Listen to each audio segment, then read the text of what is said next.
Este é um tempo em que o gênio humano se revela na tecnologia e na capacidade que esta tem de criar soluções para um mundo mais sustentável. E nesta Hora de Agir, nós vamos explorar a forma como a tecnologia pode acelerar a transição energética, ajudando a construir um mix cada vez mais assente em fontes renováveis. Vamos lançar também um olhar sobre estas comunidades energéticas que estão a nascer em Lisboa e que, para além de produzirem eletricidade renovável, estão também a aprofundar os laços entre as pessoas. A idade da pedra não acabou por falta de pedra. A idade do carvão, do petróleo e do gás natural não vai acabar por falta de carvão, do petróleo e do gás natural. É isto que está em causa, a necessidade de mudar, de fazer a maior mudança alguma vez vista do paradigma energético, o que é uma história que já estamos a escrever. Para isso, contamos com a ciência. Mais uma vez, um passo à frente com novas soluções.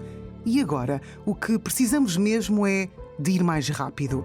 As velhas centrais a carvão vão encerrar, como já aconteceu em Portugal, os geradores a combustível vão parar e as centrais a gás natural, que foram as últimas a aparecer, serão também as últimas a fechar. É isto que veremos nos próximos anos, um novo mix energético, onde o sol será rei. Hoje, a forma mais barata de produzir eletricidade. Segue-se o vento, na terra ou no mar. A geotermia, que traz o calor do interior da terra. E a água continuará a produzir eletricidade nas ondas, nos rios e nas barragens, que funcionarão cada vez mais como grandes sistemas de armazenamento, em conjunto com baterias eletroquímicas e novas tecnologias. Estas soluções vão permitir aumentar a presença das energias renováveis e ajudar a resolver o desafio da variabilidade. Foi para perceber melhor este caminho que fomos ao Inesctec, no Porto, conversar com Ricardo Jorge Bessa e conhecer o papel da tecnologia na transição energética. Ricardo, a revolução do eólico em Portugal, com este avanço no início deste século, permitiu o aparecimento de novas empresas inovadoras que contribuíram e contribuem hoje muito também para a economia do nosso país. Sim, eu tive a oportunidade, quando vim trabalhar no Inesctec e quando me graduei, de começar um projeto na área de previsão da produção eólica. Portanto, estamos a falar em prever quanto é que cada parque eólico e turbina irá produzir nos próximos dias, numa resolução na altura horária. Hoje em dia trabalha-se em escalas de 15 minutos. E na altura foi um projeto extremamente inovador, deu origem a uma startup. Conseguimos saber quanto é que vai produzir determinada turbina eólica àquela hora, com que antecedência? A antecedência, nós podemos fazer isso com base em informação que é recolhida do terreno para os próximos 15 minutos, para a próxima hora, para um horizonte temporal que pode ir até uma semana. Aliás, o desafio não é tanto a antecedência, é mais o quanto mais longe no tempo nós conseguimos ir em termos de Porque isso é importante para a gestão das redes, não é? É fundamental. Um sistema baseado em produção renovável tem que ter uma gestão sempre preditiva daquilo, tem que fazer um planeamento operacional da sua operação e requer a previsão não só da produção. Portanto, há muito essa ideia que as renováveis erradamente são apelidadas intermitentes, mas são variáveis e têm uma grande incerteza, mas também o consumo. Aliás, o consumo de energia elétrica no futuro será tão ou mais variável que aquilo que nós vemos na renovável, por causa da mobilidade elétrica, das bombas de calor, e é um desafio também importante como é que nós vamos prever um consumo total a nível nacional, cada vez ele mais variável. E é importante também explicarmos que a eletricidade tem muitas vantagens, mas também tem este desafio. Ela tem que ser produzida ao mesmo tempo que está a ser consumida, não é? Sim, uma das motivações na altura em que começámos a trabalhar na área da previsão era precisamente para o balanço entre produção e consumo. E qual era o risco que eu tinha de ter mais produção que consumo, ou menos produção do que consumo, que é talvez o evento mais severo, porque ter mais produção podemos sempre cortar a produção e reduzi-la, e já aconteceu em Portugal cortar-se produção eólica por termos uma situação extrema de excesso de produção. Como é que foi feita esta incubadora que fez nascer projetos tão importantes que hoje permitem que avancemos mais rápido para um sistema energético menos carbonizado?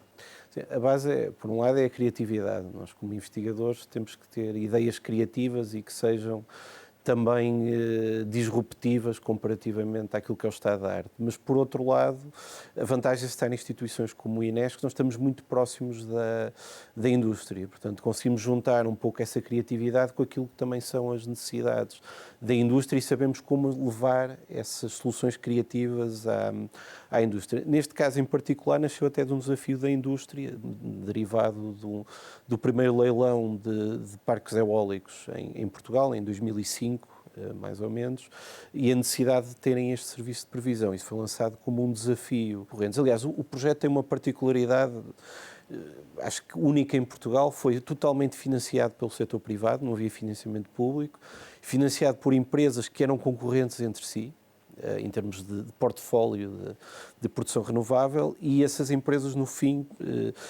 promoveram a criação de uma startup e apoiaram a criação da startup e também garantiram a sua viabilidade no seu início de vida. Que é uma grande lição também entre concorrentes. Há momentos em que nós temos que estar a competir e que a competição é boa, ela esteve na base da evolução, mas há outros em que podemos cooperar, não é? Sim. Infelizmente é um modelo, não sei se é único, mas é pouco usual em Portugal. Na Madeira disseram-me que o facto de terem plantas solares, depois vinha uma nuvem, de repente tinha uma grande quebra na produção, eram obrigados a continuar a gastar combustível nos geradores, manter sempre aquilo a trabalhar. Há alguma inovação que possa vir a resolver esse tipo de problema? Agora, com o investimento que fizeram no parque de baterias, nos sistemas de armazenamento, já não ocorre essa situação com o uso de produção de energia elétrica fóssil, com emissões de carbono, e é um bom exemplo a Madeira. Aquilo que se está a aprender na Madeira na operação dos sistemas de armazenamento é algo que depois pode ser perfeitamente replicável noutras localizações, e a Madeira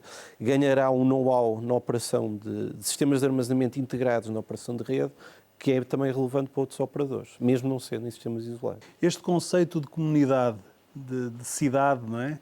De comunidade de cidadãos que está presente nestas redes inteligentes, como é que pode avançar? É preciso fazer alterações relativamente àquilo que existe hoje. Que tipo de alterações são estas para nós podermos ter essas comunidades a prosperarem mais nas diversas cidades do país? Nós temos atualmente regulação que o permite fazer, quer a nível europeu, quer a nível Portugal acho que foi dos primeiros a transpor a primeira lei para as comunidades energéticas. Mas há muito a fazer, se calhar, numa desmaterialização de processos e numa aceleração de processos. Acho que o principal barreira neste momento é, de facto, todo o processo, desde a ideia de se criar uma comunidade até a ter a operar, demora demasiado tempo.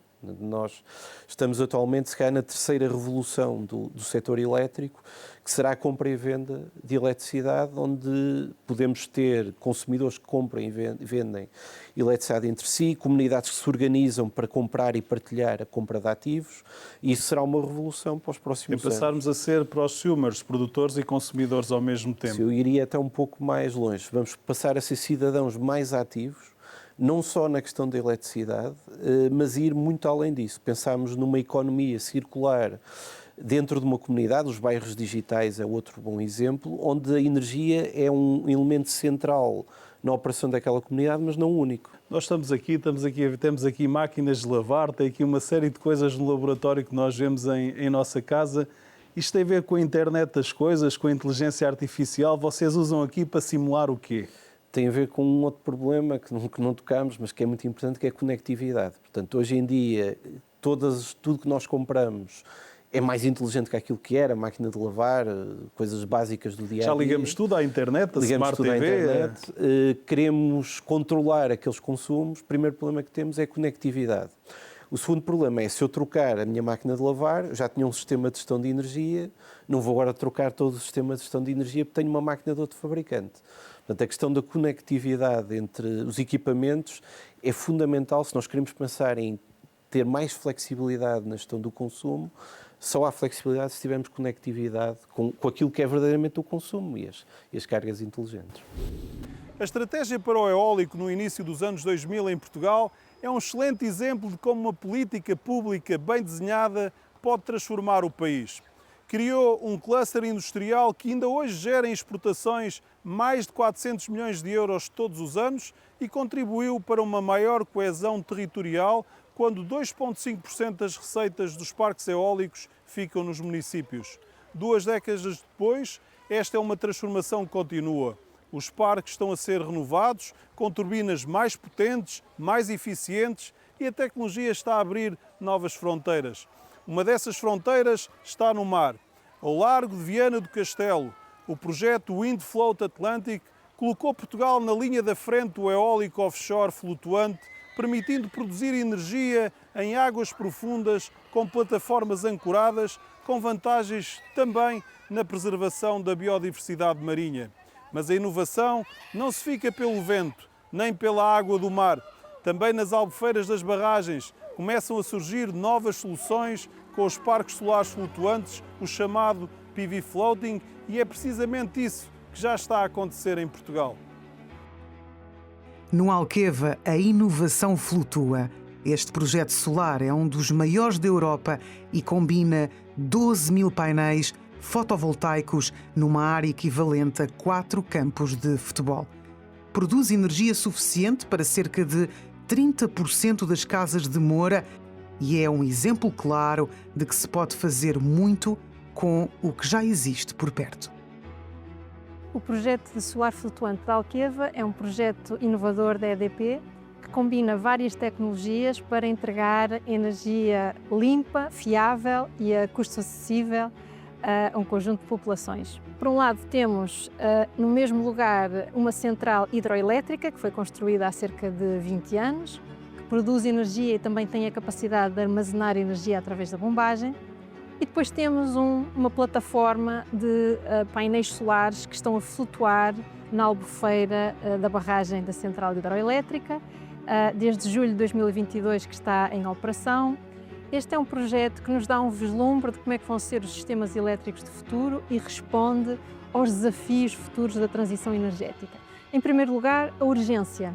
Como é um projeto híbrido, aproveita infraestruturas existentes e não necessita da construção de novas ligações à rede de transporte de eletricidade e, por isso, é mais rápido de construir e de licenciar.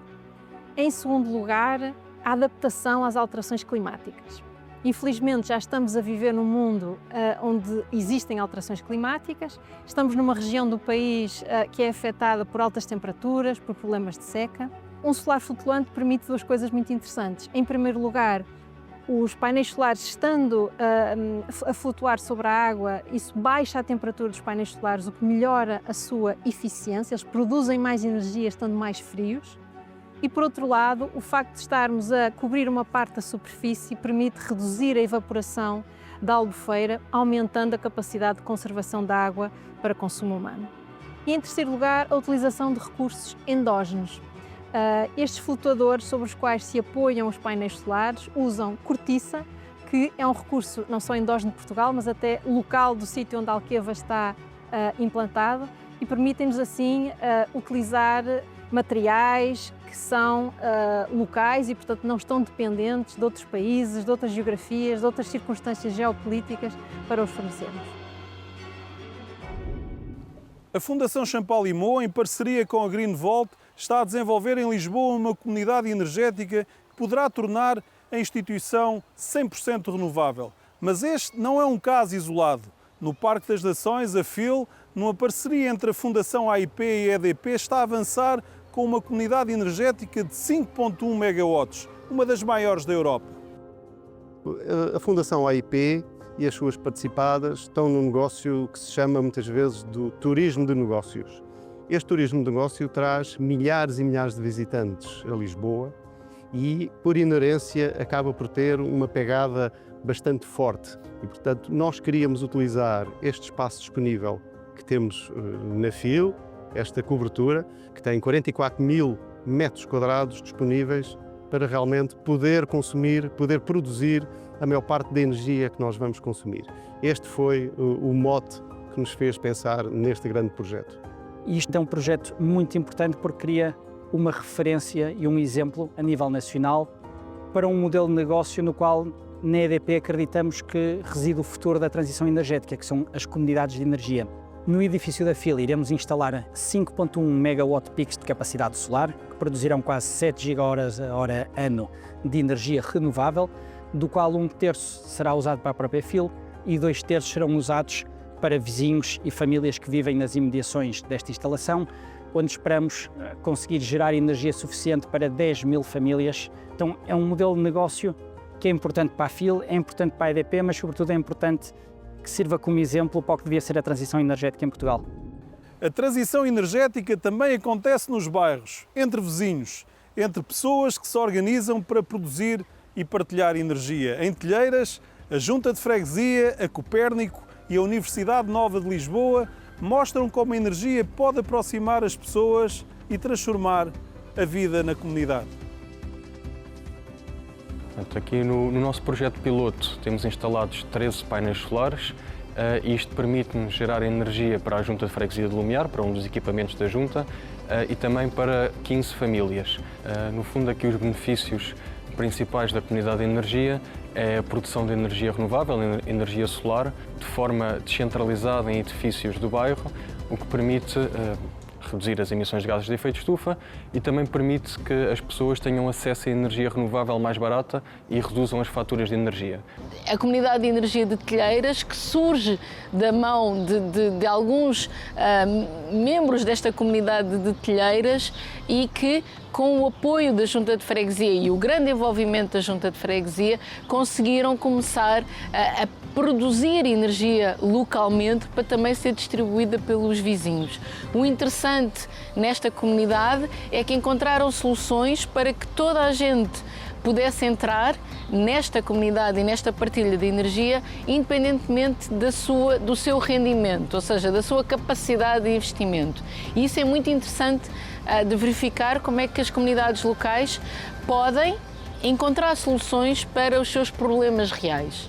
Na prática, estes primeiros painéis que instalámos funcionaram um pouco como projeto piloto e que serviu também para nós sabermos os passos que tinham que ser dados. E foram, de facto, um bocadinho o caminho das pedras, não é? Portanto, uma dificuldade até com as entidades de licenciamento que regulam o setor e, portanto, foi difícil chegar até aqui. Mas a ideia, de facto, é expandir. Já temos a segunda fase a funcionar, já vamos ter novos painéis a serem instalados noutra instalação da Junta, neste caso um pavilhão gimnodesportivo no Alto da Faia e que irá permitir alargar a comunidade para mais de 50 famílias.